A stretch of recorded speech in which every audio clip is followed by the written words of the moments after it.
Good evening, everybody, and welcome to the Toon review for tonight's fan forum, which we now call, of course, Face the Lads. Three of us have made it tonight. Me, Billy, and Mr. Cabiani. Not sure where Stato is. Probably passed out in a chair.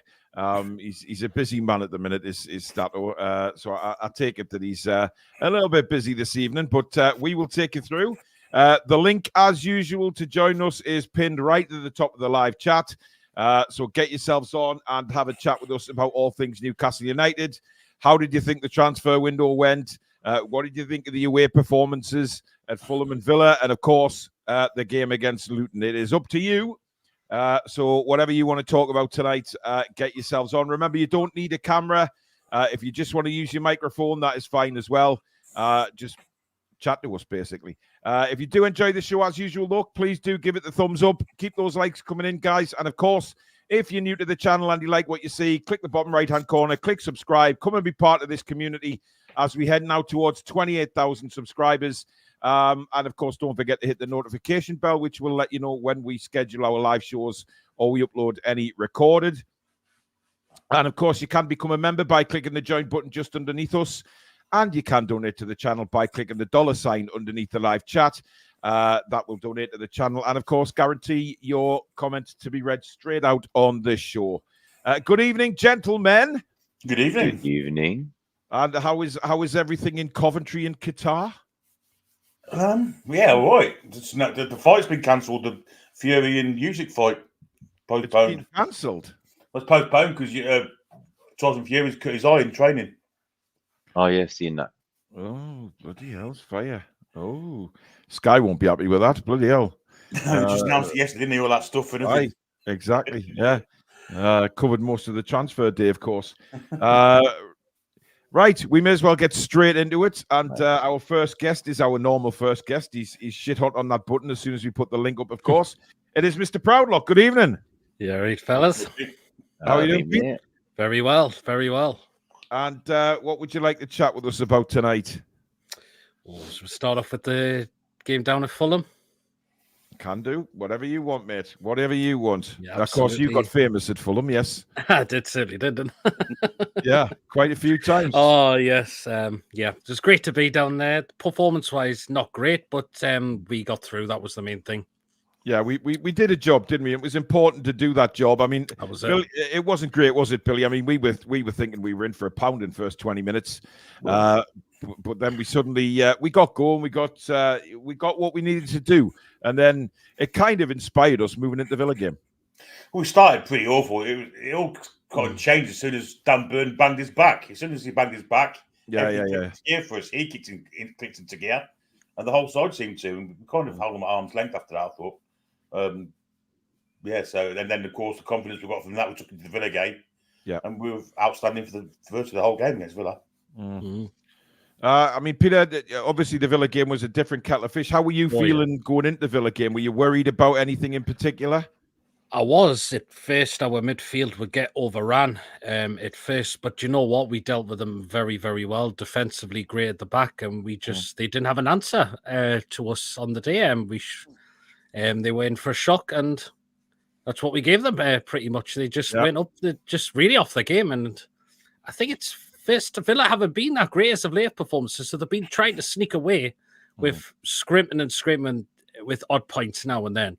But I thought thoroughly deserved the win. We were just excellent all over the pitch. And no complaints. We thoroughly deserved that.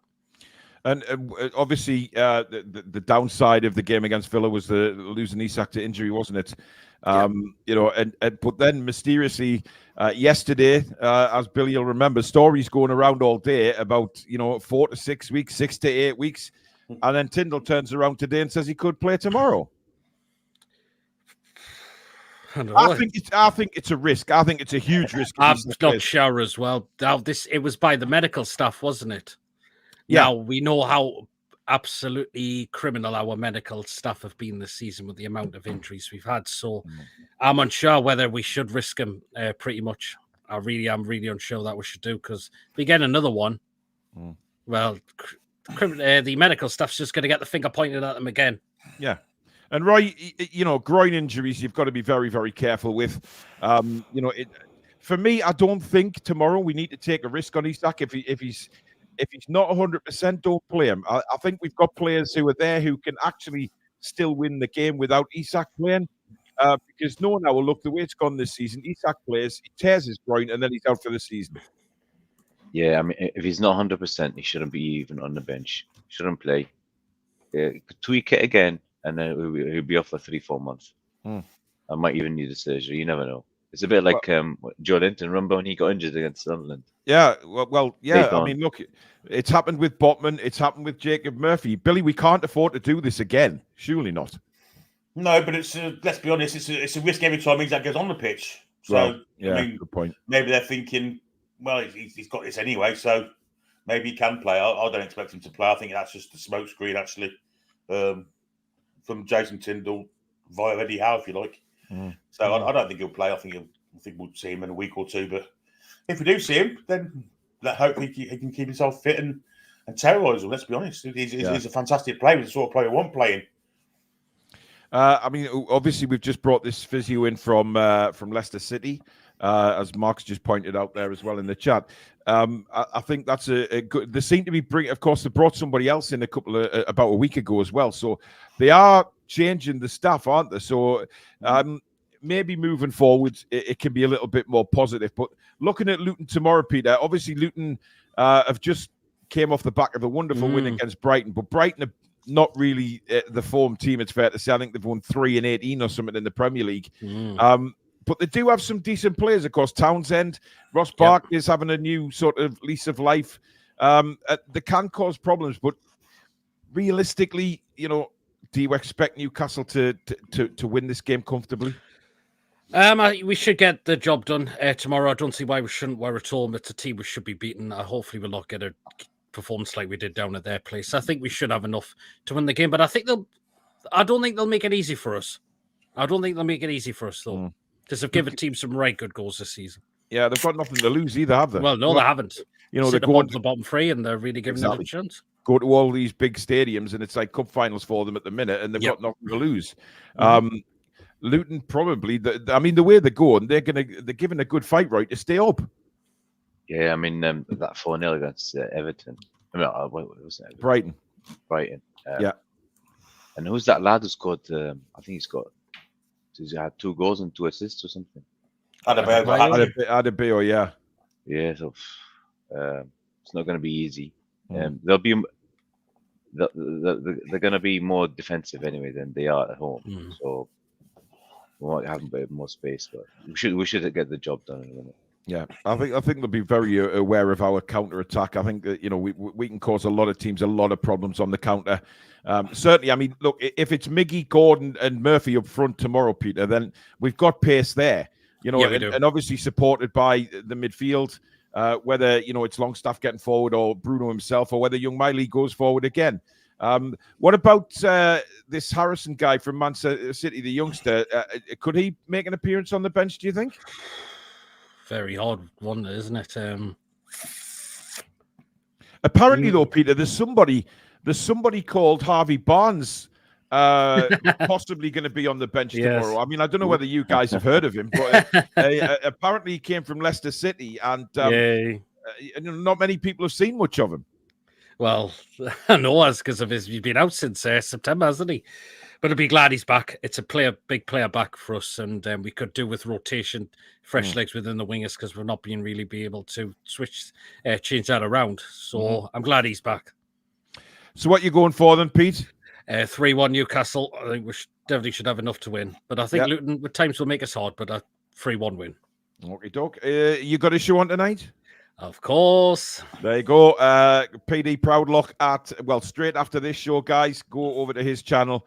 And if you want a good laugh on a Friday night, possibly make yourself sick with food pictures as well, go and check Peter's channel out. Billy, are you making an appearance on there tonight, Billy Bob? Oh, it depends how my arse feels at the end of this show, to be honest. Yeah. After yesterday. Yeah, it was a long stretch for Billy's backside yesterday, and I'm not moving in this seat. By the way, I'm staying very as still as I possibly can. because I know I'm going to have to get dragged to IKEA over the weekend at some point for a new chair as well. But it will be an office chair. It won't be a gaming chair because I'm not going through this again. Absolutely not. Right, Pete, thank you very much. We'll catch up soon, buddy. No problem. Good night, bud. So there was Mr. Proudlook. Next on, brace yourselves, it's Derek. Good evening, boys. See you back home after your little jaunt. Congratulations on a wonderful show yesterday. I was with you most of the way. Yes, you were. Thank you very much for that. Appreciate that. Do we know how much we raised yet at all? Just over 4,000. I think it's 4,078 quid or something like that. It's still a bit of an estimation until I get sorted with YouTube and then sorted with the exchange rates and everything from the overseas donations. But it's around 4,078. Good effort. Good effort. Oh, it's unbelievable.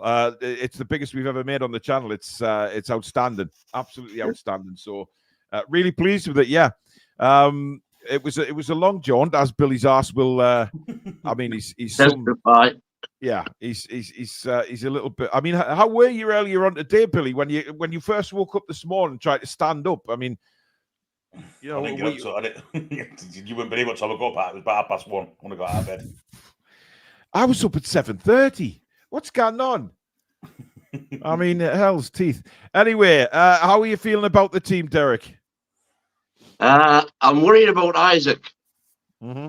You know, to me, it's the recent history we've got of bringing players back too early. Yep. I mean, I'm hoping. I would love to see him playing and fit, obviously. Yeah. But I'm hoping that Eddie's comments today may have been a bit of a smokescreen, so that Luton prepare their team for an Isaac-led defence, an Isaac-led attack from our point of view. And then that he doesn't play. But I wouldn't mind at all saying this Harrison on the bench.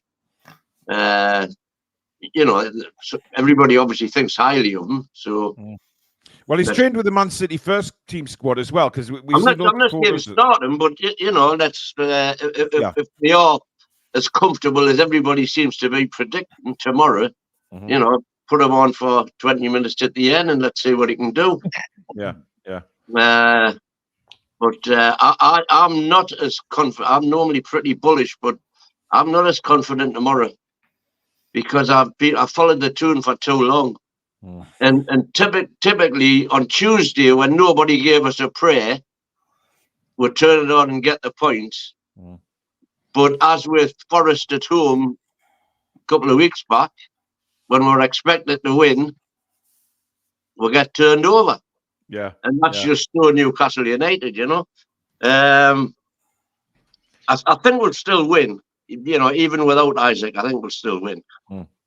But, I mean, Derek's right, isn't he, Billy? I mean, the times that you know we've supported Newcastle over the years, and that's why I say so many times that supporting Newcastle is like sitting on a roller coaster because you don't. There's so many highs and so many lows, but you don't know when those highs and lows are coming, and they come at the completely different times, don't they? So 1 minute we'll be expecting to have a high, and it ends up being a low, and vice versa. So we've got to be careful tomorrow and not underestimate Luton, Billy. They certainly won't underestimate them because what they did to us before Christmas there. Where we went to there. I don't think they're going to have the Tom Lockyer effect tomorrow, which, of course, away from home, it's not going to happen. They're not going to have a stadium kind of on edge and up for it because of Tom Lockyer. They're going to have a stadium up for it because they want revenge over them because what happened before Christmas. So I don't see it as there's a big kind of gap in quality between the two teams, whether we've got Isaac in the side or not. And I think we'll steamroll them personally. However, they will respect them because of what they did before Christmas. I think there might be a bit of revenge in it as well, which makes it even more. Yeah. Well, the revenge. The other thing about the Luton game away, everybody was up in arms about how badly we played and ridiculous. We actually didn't play too badly against Luton. You know, we're robbed of a couple of decisions. We missed sitters as per usual. And, you know, we should have actually won that game. And yet after the game, everybody's saying, we played rubbish, we did nothing of the sort. We're okay. Well, it's the usual, isn't it? When Newcastle lose, the world ends. I mean, with some people, I mean, they can't see they can't see the trees for the. Similarly on Tuesday, I mean, I didn't think we played brilliantly on Tuesday. We had little spells where we did, but lots of the time we were still giving the ball away unnecessarily. But you know, everything went for us on Tuesday, which it didn't when we played Luton. Well, I thought we were a lot better than we were at Fulham, Derek. To be honest, I think what we did better at Aston Villa was we passed the ball slower, if you know what I mean. We actually, you know, we took our time, and we took our time with the passing. We made sure that it hit the man. The passing from the big players was much better, i.e. Murphy putting Gordon through. Share's passing was better. So it was important that we kept the, you know, yes, we went a bit soft in the second half, but Eddie made a change, which I was glad to see. Yeah. Well, watching a few of the Villa YouTube channels on Wednesday, so they were all up and on. They had programs exactly like we had. Yeah. When Villa beat us 3-0 last season, because we were on a great run. You know, we just won 4 away games, West Ham, Brentford, and so on and so forth. And then we came right back down to earth. Eddie Howe's worst game, and that's exactly what they were all saying on Wednesday. Emery's worst game, Eddie schooled him. All this nonsense, you know. So that you just got to keep your feet on the ground. I mean, I've said all along, even when we're going through the bad spell, I still think we'll make Europe comfortably and still possibly top 4 once we get all our players back. I don't know if you've seen the 4-4-2 analysis of the Villa game. Yeah. And it's brilliant because in that the kid has a graph showing out of our 22 players over the 22 games we've played. That gives a possible 482 player games, and out of that 484. We've had available 250, just over half. So essentially, we've been playing with 12 men every single game, and the same 12 men over 10-game period, 30 days. It's no wonder we dropped off. It was impossible to sustain. But hopefully, again, PI have seen this, I expect a big summer, Derek, that's for certain. And so, whereas a lot of people are saying that the fact we haven't spent any money in January means that they aren't backing Eddie and that throwing about the dry kind of thing, I think the opposite. I think they've just effectively written off this season and put it down to all of the injuries we've got. But what they've said is, let's wait till we get all our key players back, get the squad back together, and let's see how we perform then, and then we'll know exactly what we need. I think they'll absolutely back him in the summer. No question at all. I don't think his job's in any danger whatsoever. I think if they're able to, because of FFP, they would have backed him. They would have given him all the money he wanted. But of course, FFP stopped him. Well, I'll tell you what, there's a very interesting sort of happening on that. In Belgium, there's a club taking UEFA to court, saying that claiming that FFP is a restriction of trade. And if you remember, it was the Belgian courts. Bosman. Where the Bosman ruling was made that changed football forever as we know it. So you never know. You're looking at a big city. Come on, Brussels. So what are you going for tomorrow then, Derek?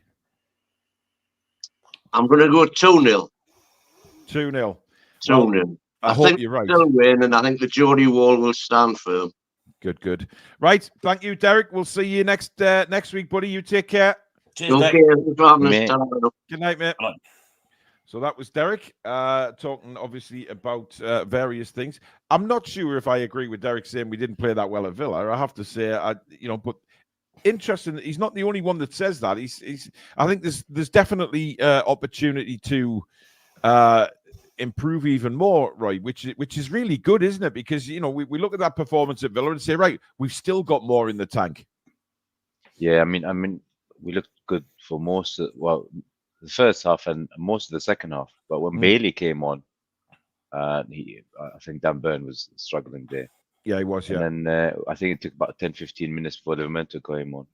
And plus, Villa scored and it was offside, which was like a few centimeters anyway. I tell you what, it was closer than what we thought initially. When we were doing the commentary, we thought he was miles off, but then when we saw the replay, Jesus, it was close. Everybody was screaming like, "Please do a sub here! Bring him on, bring him on!" And but he did week after week now. Yeah, he did, and that's the main thing. He made the change, which is a credit to him. Right, we have a debutant on the channel. He's known as Hagen13, but what is your name, good sir? Yeah, Paul, the same as you, Paul. Oh, nice one. How are you doing? I'm good, you? Yeah, not too bad. Right, what do you want to chat about? Couple of things, lads. Stadium for one. So, what's your thoughts on moving stadium? Look, I've gone to St James's Park for years, and it's a very special place for me. I understand. I would understand if we had to move, because we couldn't make it any bigger. I'd understand, the reasons for that, but I'd be absolutely gutted at the same time that if we had to leave St James's Park. And I know, Billy, you're kind of very much against moving. I think Roy is as well, just because they're old timers anyway, those two. And we've been St James's Park is a very special place, even to the younger fans. So they've got to explore every opportunity to expand the stadium to give us the capacity we need to fit in the demand basically. So we need a 75,000 to 80,000 pounds people stadium. The reason I asked that, Billy, is we've got one of the most loyal fan bases in the country. Yeah. Yeah. We've got probably we could sell out, a massive stadium if we wanted to. I was took to my first game by my dad when I was 8. Gallagher End, we ended up having half-season tickets, then the season tickets. But then we moved around the Milburn stand and the seated area because it was standing in the Gallagher at the time. And all the way up until like late teens and stuff like that, And then I ended up moving abroad after that. My dad worked away. We ended up giving away our season tickets because obviously we were never at the games. And in the last, I would say in the last 8 years, I've moved back to the UK now. My eldest now is the age I was when I first went to the game. So I want to take him to games, Can't get a ticket. So obviously I'm in the same boat as a lot of people, Yeah, it's very interesting because I'm in the same boat as well. Phoebe's going through stuff at the minute anyway, but she wanted to come with me. And we went a few times last season and she got the bug. And I think we're all in a situation as parents now where we've got young kids and we want to take them to see Newcastle. We want to do what our dads did for us and get that black and white blood going and becoming a Newcastle United fan. And it's very frustrating now that we can't do that. I'm just thinking, though, it's an interesting point because I know we can't. I think I read somewhere or I heard on here that we can't build a stadium with a bigger capacity than Wembley. So that's right. Realistically, Paul, what would you say would be a good capacity for? Let's just say we stay at St James's and all this about the listed buildings and things like that. We get that sorted and we can improve all sides of the stadium. What would be a really realistic capacity, do you think, for where the stadium is now? By the fact of the ballot, I tried to enter the ballot system through the membership system, And by the fact of how many people are waiting for tickets on there versus how many tickets we're actually selling, so we've got like 52,000 stadium at the minute. If you put that in a context, you're talking that we would at least fill a 70,000 stadium. Yep. So somewhere between 70 and 80, would. Paul Tully's put in the chat there 70 to 75,000. I think is we'd easily fill that, right? Wouldn't we? Easy, yeah. But I think structurally, you're looking at 65 the way it is, unless they have to reduce the other bits. That's why I bring up the question of moving the club forward. Do we stay nostalgic on St James's Park or do we move stadium? I don't want to move stadium, but I'm thinking future development, and obviously, if there's a way of keeping it in the city, then yes. Obviously, outside the city, then I can see why no. Again, though, it's like the actual first team, isn't it? The sentimentality.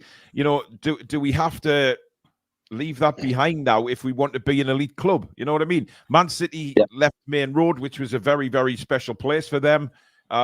You know, and they've sort of never looked back now. It's a historical. It's in history now, and they've moved obviously to the Etihad. But if we had to move, because it would make us better and would take us to the next level, I think a lot of fans would probably understand that. There would be kickback from a lot of fans as well if they said they were leaving leaving St James's Park. There would be all sorts of kickback and stuff like that. But I guess, Billy, that's something we'd have to get used to. But again, sentimentality has to be put to one side. Well, the Man City one was different because that stadium that they were in now was built for the Commonwealth Games, so it was already there. There was no transition. Yeah, I mean, if you're building a new stadium, there's a time when you stay in St James's Park all the way till this new stadium's built. You know, that's generally what happens. For me personally, there's other ways you can dig down deeper. You can rotate the pitch. You can expand onto the Leeds Park. There's also, you know, even move the stadium 50 yards or 100 yards that way towards Leeds Park and expand. Then you've got more room to work with. Then, so I think St James's Park is the place they'll do it. I think we've got to be. I think council regulations. I think Dennis said earlier, if they submitted it for an out-of-town stadium, say somewhere, maybe Gateshead Way or something like that, and soon the council regulations soon come down, and you get the thing sorted out very quickly. Very quickly. What we haven't got to do is make sure that the atmosphere disappears, because, you know, we know what St James's is like when it's really rocking. Yes, it can be quiet sometimes, but when it's rocking, it's rocking. And I think, you know, realistically, heart to hearts, we all want to stay there, don't we? To be perfectly honest, if we were to go on which we think we're going to do, you know, end up as champions and Champions League winners and all this, you know, I don't think a stadium that's less than Wembley fills in what we can fill it with. We could have a stadium of 100,000, no danger in fill it. Yeah, you say about keeping the atmosphere there, Paul. But do you think it's the stadium that gives the atmosphere for Newcastle, or is it the fans themselves? Because every stadium they've gone to this season, they've created the atmosphere at every other team stadium, you know? Yeah. Well, my worry is that we you know, if you look at the likes of the Etihad, you look at the Emirates, these new stadiums that have been built, the atmosphere is not great in them. You know, we know the Etihad's not great at times, and then the Emirates. I mean, I've never been to the Emirates personally, but from what people have said when they've been, it's been a very strange atmosphere. I just think you need to keep that element of old school stadium within the new system and within the new stadium so that it doesn't get taken away. I don't know how you would do that. Yes, the fans would play a big part, absolutely. But it has to be built in a way that you're not going to lose that atmosphere. I don't know how they would do that, though, but I mean, that's for people a lot higher up than me to decide. But when they built the new Wembley, they actually, the pitch is the other way now. It's 90 degrees different. Yeah, it is. Yeah, So maybe that's a way they could go around it. And I mean, have the Gallagate and the Leeds as side parts of the stadium, if you like. Yeah, Wembley's an interesting point because, I mean, when I went in for the Cup final in February, since I was last there, I couldn't believe I didn't recognise the place. It was just completely different. I played ice hockey at Wembley Arena, and I didn't even know I was standing next to Wembley Arena at one stage in the fan zone. I didn't realise the arena was there because when I was last there was an old car park next to the arena, and then Wembley was kind of just on its own. But now there's a whole sort of, there's restaurants, there's shops, there's hotels. It's an incredible place now. All it's like a little city of its own. So I guess it's going to be interesting to see what happens with St James's in the long run. Anyway, how are you feeling about tomorrow, Mark? What's your predictions for tomorrow, Paul? I just called you Mark there, but forget that. I'm tired. You did, but I was looking around for a Mark as well. I'd say I don't think Luton will score, even though they put 4 past Brighton the other night. Yeah. So I'll go for a 2-0 home win. And what are you thinking about the attacking situation with Isak? Were you a little surprised by what Tyndall said this morning? A little bit, but you know, you just got to take it with a pinch of salt with some of these I mean, the other point I had was what you were banging on about last week when you were talking about Eddie Howe's press conference. And obviously they've got to give us something. That was before, by the way, having 2 wins on the bounce there, one in the FA Cup and one against Villa. And we were listening to predictions then, and a few predictions we weren't even confident we'd even get a draw from Villa. So coming out of that, you know, I'm ecstatic. But some of the stuff you were saying though last week about Eddie Howe saying that, you know, he needs to give us something in these press conferences. You got to remember, everything he tells us, everybody else hears. So, you know, tactics wise, anything he says about who's playing, transfer wise, it could be something that another club's in for, and he doesn't want them to know that we're interested in them. Anything that they say. So in the end, I think a few people have said it. We kind of got to trust the process, trust the people that we've got doing this, and you know, just go along with the ride, you know. Well said. Well said. Well, thank you very much for coming on, Paul. No worries. Appreciate that. Get yourself on next time, matey. Nice to see you. Cheers, lads. See you later. Good night. Good points there. And certainly about the new stadium. I mean, you know, if we do move, it's gonna generate a hell of a talking point, right? From, you know, we're gonna get that anger from fans who don't want to move, but then you'll get fans who understand the situation and that maybe we do have to move if we're to become that elite side. And it's a very good point. Yeah, I mean, there's 2 things as well. It's not just increasing the capacity; they're going to increase the prices soon anyway. Yeah, you're gonna start. If we're in the Champions League, you're gonna have to start paying Chelsea, Arsenal prices, Man U prices. So it's probably going to go up by 10-15 quid per match per ticket. So even a season ticket was probably going to go up by 150-200 quid, the cheapest one. Yeah, so I guess it has its pros and cons, definitely. Yes, basically every pound is 52,000 quid a game. £10 is $500,000. So it needs to go up. Yeah, absolutely. Right, let's bring on our next guest. It is Mr. Well, he's got a hashtag under his name of On That Ass, but it's Chippers, of course. Good evening, Sam. You did. And how are you today? Aye, all right. Everybody else good? Well, a little bit tired. Billy's ass is still asleep, but you know, we're battling on. We don't know where Stato is. I mean, he's probably fallen asleep on a park bench somewhere. But you know what? What do you want to talk about tonight, then? I want to talk about how tactically Eddie Howe got, how spot on he got it the other night by, you know, outthinking Count Dracula and basically doing the right thing, which was all season we've been crying on for the right subs at the right times, and he made them at, like, the Isaac one, fair enough, couldn't do anything, but bringing Livermore one was that ultimately was one of the could be Eddie Howe's best substitutions he's ever made, because Villa had just got a goal back. Bailey got the better of Burn quite clearly, and that just killed the game. It just killed anything that they had of getting back into it, and we just strolled after that. Just little things like that shows that he's obviously learned and looked at previous games where you think, oh, where we've said on here that he hasn't learned, he hasn't done this, he hasn't done that. He's learned there to do the right thing. Where as soon as we went to a back 5, Villa again, they just ran out of ideas. They might have thought, oh, they've got one back, and then they had one disallowed. And then he saw straight away, I need to bring Livermore on because Burns getting exposed. But this is where if buts maybes, if this had happened early on the season, certain games, how many more points could we have had? And well, you know, if buts maybes, you know, and I'm thinking this is why he doesn't start Livermore now, because he thinks Burn might get tired 60, 70 minutes, and then he's got Livermore there fresh to come on. And if we are winning, he can bring him on and protect it and play a back 5. He can take Burn off. Little things like that is why I think he might not start Livermore, and why he plays Burn more often now as opposed to the other way around, which I think most people do want. I think Livermore in time will be ahead of Burn, but I think this is why for now he's sticking with Burn, because you won't have really that. If Livermore tires and you bring Burn on to swap him for, and then Burn gets skinned, it kind of defies the point of having the fresh legs. So that might be why he's doing it.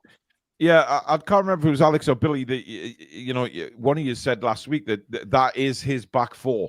That's Eddie's back 4. and that's it. That is who he's going to trust for the foreseeable. And we as fans just have to get used to that. You know, whatever we think of Dan Burn or Livramento himself, you know, he's going through his own process, Eddie. And to be fair, I can understand why. You know, that back four have got him so much success, Billy, and he doesn't want to. You know, when Botman came back and Byrne came back, he had the opportunity to go back to that back four. And to be fair, you know, the last two games he's been proved right, without doubt. And it wasn't the case of Dan Burn being tired on Tuesday. It was Lewis Miley in front of him who was unable to provide the cover that he'd had before that.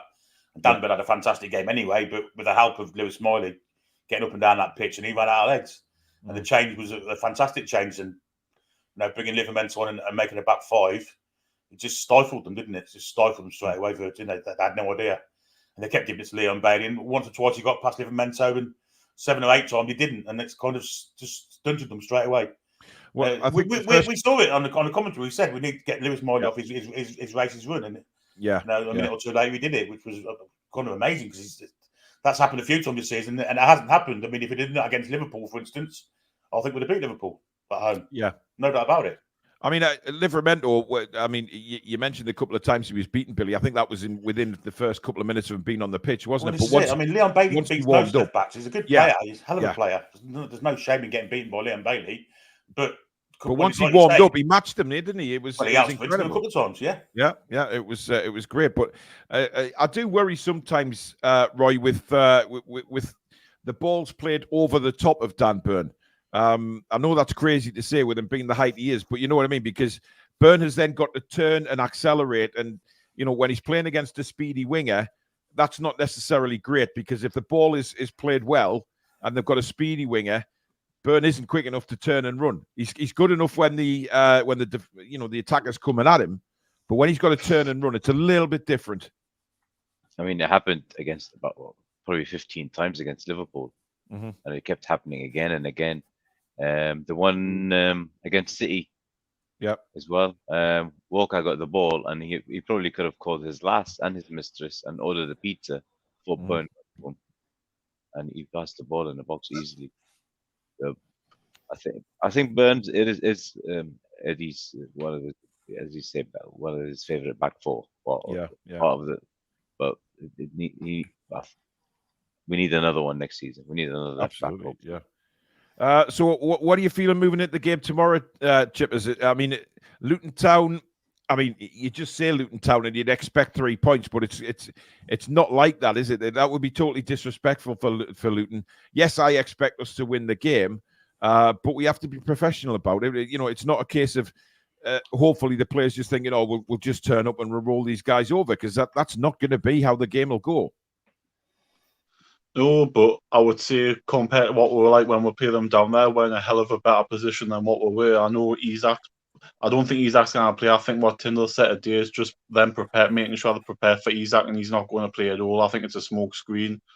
But I think we're in a better position physically, mentally, and anything else, because we're only playing one game a week now. Villa was Tuesday night, so they've had plenty of rest before then. They've been able to be on the training pitch. They've been able to recover. They've had plenty of time. I just think we're in a better position than what we were going down there, because I think we were down there and we were tired. I think we were tired physically, mentally, everything about it, because we were playing every 3 days. But we had a game Saturday, Tuesday, but after our Saturday, we haven't got a game for another 7 days, and that's another 7 days. So we're in a better position for that.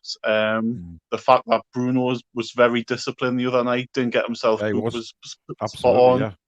And I think that's something that these next 3 games, I think Eddie Howe will be drilling into him, because I think these 3 games are games that we're going to look at is to try and get 9 points, 7 to 9 points at least out of. Well, obviously it's going to be 9 points got 3 games, because that's what we can get. But I think basically the same with going. I think they'll have to be disciplined these 3 games. If Bruno can do that, like what he did Tuesday night, get through these games, you know what, get your booking against Bournemouth, because you'll miss Arsenal in the league game after that, but you'll be available for the FA Cup game in between. So maybe Eddie Howe's possibly saying to them, get your bookings against Bournemouth if you can, miss the next 2 league games, and then you've got a bit of a break. yes, you'll play the FA Cup game, but then you've still got a week or so or 10 days between your next fixture. So he may be saying to them that, but yeah. I'm not sure we will, Chippers, because I don't think the players the players themselves will want to miss any games. I think that's why you saw a very, very, very disciplined Bruno against Villa and Fulham. He stayed out of trouble. Whenever he was brought down, he didn't get up. He didn't want to piss anybody off. He just got on with the game. And look, he was a better player for it, in my opinion. He just stayed out the way. He was brought down a couple of times nastily. I think McGinn did him once, and he just got up and turned around, walked away, and got on with the game. And I think that's a different side to Bruno that we haven't necessarily seen at times. But you know what? I mean, look, his booking will come eventually. He will miss time of tackle and get booked. We just have to deal with it when it happens. What's your prediction for tomorrow then? I'm going to say a 2-0 win. I think will be. It'll not be. I don't think it'll be a great game on the eye. I think they'll come to frustrate. I think they'll come to try and just, I think it'll be reminiscent of the Burnley home game early on in the season where we'll get an early goal and it'll not be a great game, but we'll comfortably get through it and we'll get a goal late on the second half and it'll just kill the game. I don't mind that personally because it gets the momentum up and it gets 3 points and it keeps us going under the radar. So if we, like I've said, that's what I want us to go under the radar. I don't want people to talk about, I don't want people to big whoop because as soon as that happens, that's when we're taking to hit a slope. So if we get a nice win tomorrow, go on again to Forest next weekend, move on, and again under the radar. We've got a full week to prepare, and hopefully again more players come back. So hopefully touch wood. Well, hope you're right, matey. Thanks for coming on, buddy, and take care. We'll catch up soon. Just see you next week. Good night, all. I mean, look, I'm not underestimating Luton at all, Billy, but it's one of those games that you think, right, if we play anywhere near our capabilities, even with the injuries, with the players that we've got on the pitch, it should be enough. Without a doubt. And we've got a home performance to give our fans. Our last two home games, if I'm right, correct me if I'm wrong, Man City and Forest are the last two home games. Yep. I think we owe the fans a performance at St James's Park, absolutely, and I think they'll be up for it, especially after the last two games. I mean, look, it's very important that we don't give set pieces away around the box because we know what Townsend can do, Ross Barkley can do as well. They've got some real talented players, so we have to be careful. Lawrence, good evening. Hey everyone. How are you doing? Hey, all right. How are you? What would you like to discuss tonight? Well, things have been going on in the past week. The 2 wins, and then, the lack of the transfer window. Not that really anything happened. No. Worst transfer window in history. But that was down to FFP. I mean, were you? I want to ask somebody about the. What's his name that's gone to Annan and Dwemi. Annan Athletic, Lawrence. Are you a little bit surprised by that loan deal? I'm not sure. I mean, we've seen to send out a lot of young players on loan up to Scotland and mainly like the lower leagues in there. I think we've seen it. I think there's 2 players left permanently to Scottish clubs. I know Josh Scott went to Queen's Park permanently. Yep. But I mean, Annan, they're down in the 3rd tier, near the bottom, and they're part-time. And somebody made a good point on social media today. What happens? What does he do when the rest of the team are doing their other jobs? They're only going to be training twice a week. So what happens to him? Does he just go down to the ground and kick a ball around himself? I mean, it's very, very strange. I mean, surely, Roy, they could have found like even a National League team for him to go and play. He could have just went training with the first team. He doesn't have to play. Just train with the first team. He's better off than going near. Strange one. Yeah. Probably obvious that he's not got a future with Newcastle and they'll probably let his contract run out. I mean, Shawler's got some questions to answer, Billy, surely, with that one. Maybe Alan Athletic have a youth team prospect or someone deep down that we've given a favour by sending a player their way. Maybe sometime in the future they're going to send one ours. That's that's meant to be highly one, yeah. recommended. That's a possibility. I don't see the point otherwise. Well, I mean, it was crazy. But Jam Stasher says, by the way, just wanted to say thank you guys. The TTR crew were brilliant yesterday in turning a boring deadline day into an entertaining watch. Yeah, I don't think Billy's arse cheeks are going to agree with you right now, but I must admit though, Billy, even mine are getting a bit numb already after Very 46 tender. minutes. Yeah, I mean, I've got PTSD, I think. Absolutely. I think I need a good deadline day stress thing. I need a good glute rub down, shall we say. Oh, yeah. Tomorrow, though, Lawrence, Luton Town, obviously, you know, we owe them one after losing the Kenilworth Road. They'll be confident coming up here after the thrashing of Brighton, of course. So, you know, as a fan, are you expecting to see Newcastle just, you know, get a few goals tomorrow and keep the confidence high? Or are you a little bit worried that we underestimate Luton? I'm definitely confident we'll get the win. We shouldn't underestimate Luton. They've done all right lately, hammering Brighton 4-0. But then again, they are arguably better away than they are at home. Mm-hmm. Yeah, I mean, you'd think would have learned our lesson from when we went down to Kenilworth Road. And, you know, despite the last two games, our home form as well gives us more confidence. I mean, Nottingham Forest, yeah, we bottled that one. It was just embarrassing. But Man City, despite all the injuries, you know, despite the lack of options off the bench, we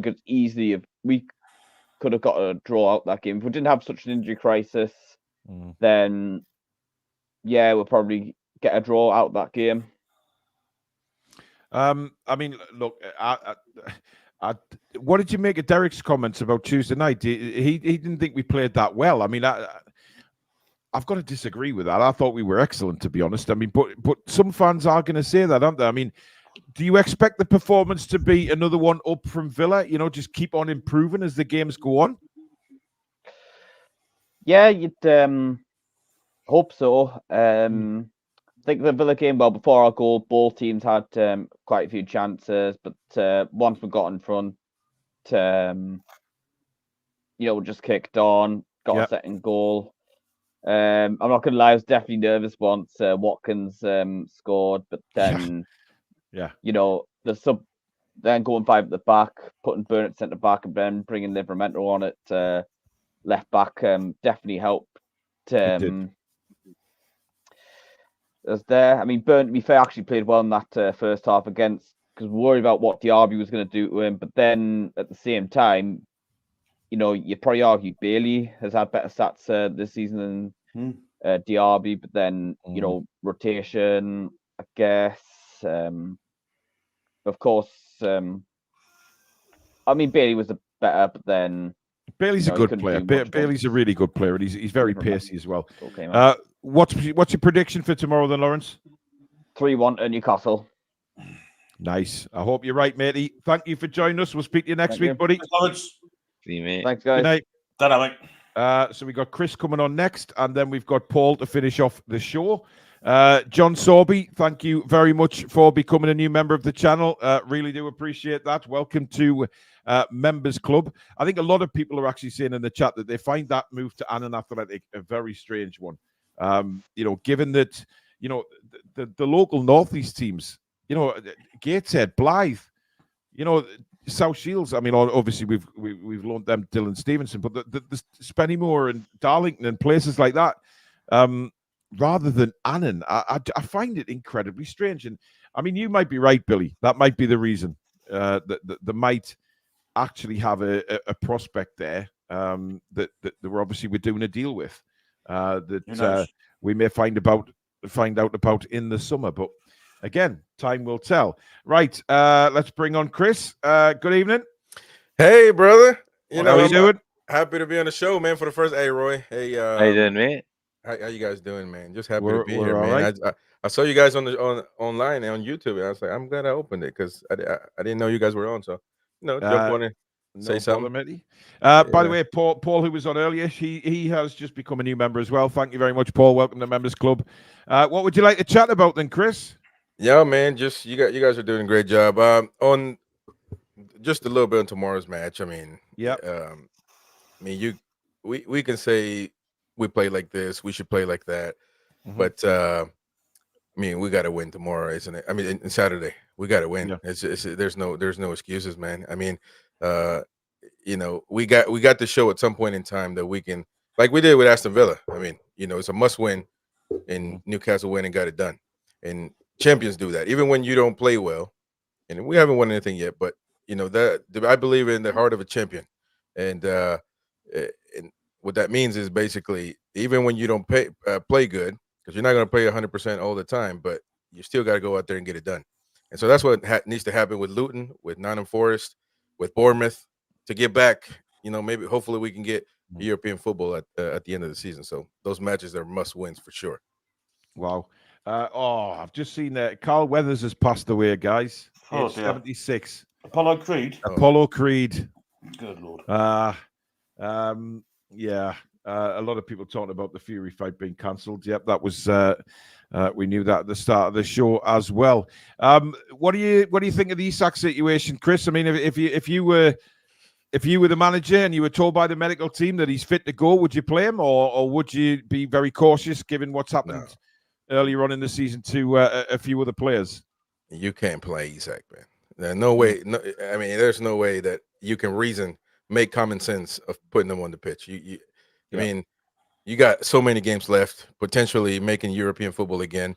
A lot of people don't care about the Conference League, but it's European football nonetheless. So why risk? We risked him before, and he's got hurt over, and we risked Murphy. He got hurt.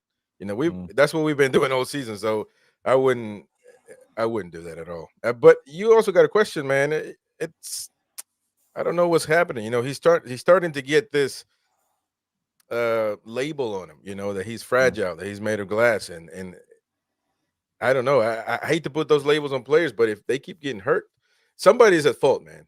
It's the medical team, is the player for lying, maybe. He's saying I want to play. I certainly don't think Howe is. I mean, I think that if he knew he wasn't healthy, he wouldn't put him on the pitch. But somebody has to answer, man. I heard a few weeks ago we sacked part of the medical team for certain reasons.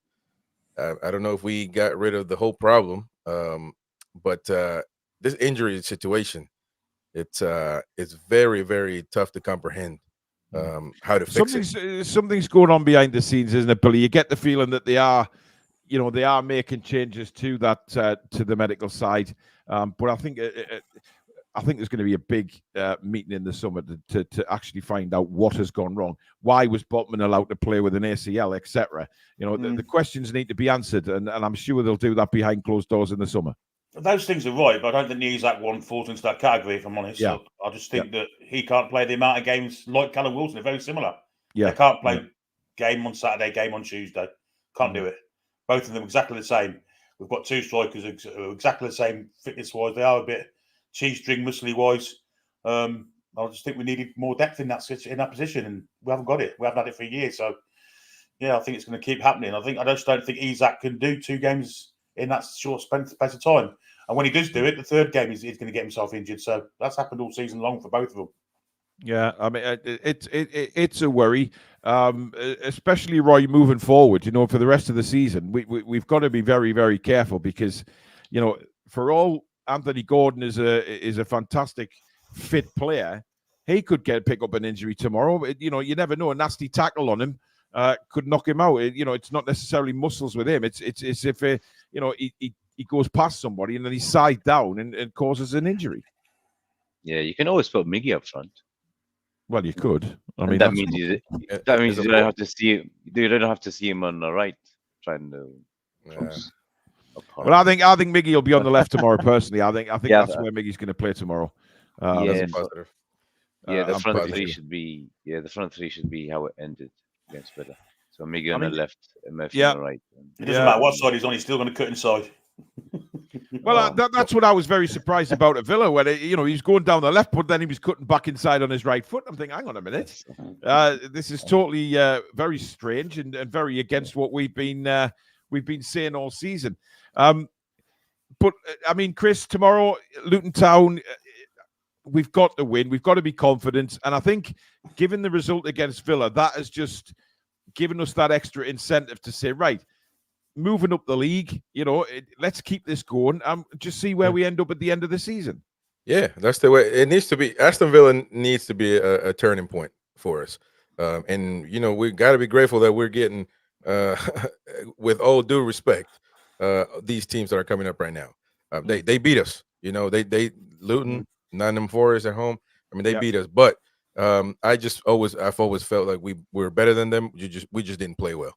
And I think that we should be able to get the result this weekend. And, it has to motivate the team, man. It has to. Yeah. It's sometimes you got to take accountability.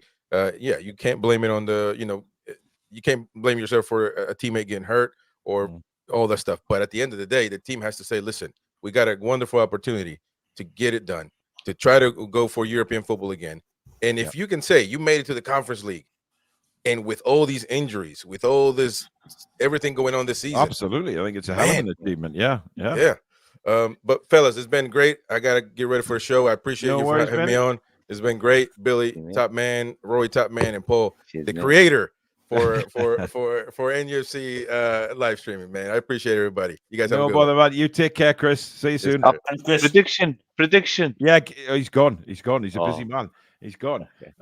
Forgot to ask him for a prediction. Right, let's bring our final guest of the evening. Paul, good evening. Good evening, lads. How are you doing? I'm ropey, but I'm getting there. Ropey? In what way? Illness, mate.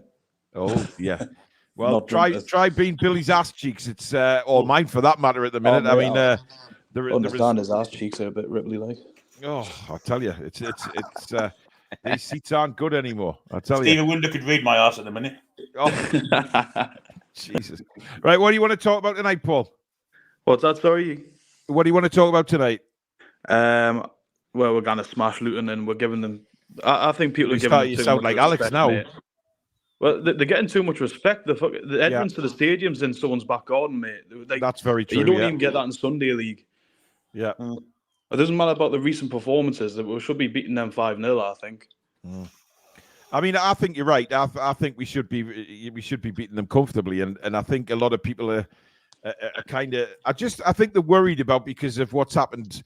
Over the last few months, we have games that we've expected to do well in. Forest at home, for instance, and we've been turned over. But I think we've turned a corner as a squad ourselves, haven't we? Exactly. That's exactly the point. Like, even this is time for experimentation. Like you say, stick Miggy left wing and put Gordon down the middle with Murphy on the right. Like it'll be good to see that against them, especially at home. With that pace we've got up there, Billy, I would expect us to utilise that pace because Luton don't have a lot of pace at the back.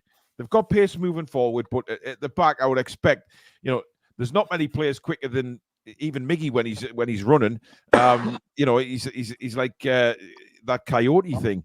But Anthony Gordon's quick as well. Murphy's quick on the move. We should be utilising the pace. However, I think Luton will come with a low block, and it's going to be hard to utilise that pace. Or you in the bloody low block again? Well, they're going to, aren't they? They're going to come for a point. They'll be happy. Dr. Death. But it's not just about the pace. For me, it's the skills they've got. All three of those have got technical skills that can beat players and create chances. So yeah. Which is why I think us getting an early goal, Paul, would be a good thing because why do I keep calling them Fulham? Luton can't sit back then, can they? They've got to come at us. Yeah, an early goal will make us score like 5 or 6 in this game, I think. Because like you say, they've got to attack at that point, and once you do that in James Park, you start getting mauled. Yeah. What do you think about the Isak situation then, Paul? Are you worried for him, or were you a bit surprised with what Tyndall had to say? Yeah, I was like, when it goes from 2 to 4 weeks to he's starting this weekend possibly, then it's a bit dodgy, isn't it? Like you shouldn't even be on the bench. You should be watching from the stands, to be honest. Yeah, I mean, Roy, it's a big risk for me. Yeah, if he's not 100%, don't play him. Simple as that. We've seen it too many times before, though. That's the problem. Yeah. We've seen it with Joe Linton. He should have come off straight away when it happened against Sunderland, and he stayed on, started the second half, and then we scored the second. Then he came off. That 10 minutes could have been a difference between 1 week and a month or two, and the surgery. So, yeah, absolutely. Yeah. Well, what's your prediction for tomorrow then, Paul? I think you sound quite confident. Yeah, I'm going to say 5-0 easy. But this is a game where you have to rest Isaac. Like it's between these and Sheffield who you rest him for, wouldn't it? Oh, absolutely, 100% agree with you. Yeah, I think rest him, get him fit. Get him back to full fitness for next week against Forest, and then we go again. Because I think we should. You're right. We should be beating Luton quite comfortably. And people are a little bit iffy about it, but I don't think we should be. Luton are there for the taking for me at St James's Park. It's different at Kenilworth Road. Obviously, the situation where their stadium, it's very different to playing at St James's Park. So I'm expecting a big win. But Paul, thank you very much for joining us, and we'll catch up with you soon, buddy. Yeah, cheers, lads. Thanks for having me. Cheers, Paul. Good night, mate. See you, buddy. So there you go. Roy, before we obviously finish the show, give us your prediction for tomorrow. I'm going to go 3-0. I think Gordon will score, Miggy will get 1, and Murphy. Each one of those 3 up front. Another thing, rest Isaac tomorrow, and then against Forest, Wilson might be back, so we might not need him. That's very true. We can start rotating them again, which would be nice. And John Barnes. John Barnes. I'll take John Barnes. Prime John Barnes ahead of Davy Barnes. Yeah. Well, actually, we see more of John Barnes than we do with bloody Harvey. So yeah, it will be nice to see him back, though. In all seriousness, and hopefully, firing all cylinders. Because let's be honest, he wasn't great before he got injured. Let's remember, he'd gone out. He'd started really well, and then he went off the boil a little bit before he got injured. So hopefully, we I still see don't him even know what firing. it was. Because I thought it was a broken bone in his toe or something. Well, apparently, some kind of Liz Frank injury. Apparently, it's common amongst NFL players. Interesting. Should have sent him to the US and get him fixed there. Yeah. Well, hopefully he'll be back on the bench tomorrow, but we will see because we will be live again tomorrow at 2:30 for Match Day Live. Of course, half an hour build up to the game and full 90-minute commentary from us right here on the Toon Review. So do not miss it. We've had some great crowds in for Match Day Lives lately, and probably expect another one tomorrow because we're not actually on TV. So I'm hoping a lot of people are tuning in for the commentary. So really looking forward to that. That's 2:30. We go live tomorrow, so we look forward to seeing you all then. Thank you very much, everybody, for tonight. Thank you to the guests, to Billy, to Roy, and of course to you guys out there. Thank you very much for your support. Me and Billy are going to now go and give our asses a good rub down, ready for another couple of hours on these seats tomorrow. And we go again. How we're keeping going, I do not know, but we are. And we just continue to bring the content for you guys. So thank you very much. Enjoy the rest of your Friday evening, guys. Good night. How are the lads and lasses? Come back and check out the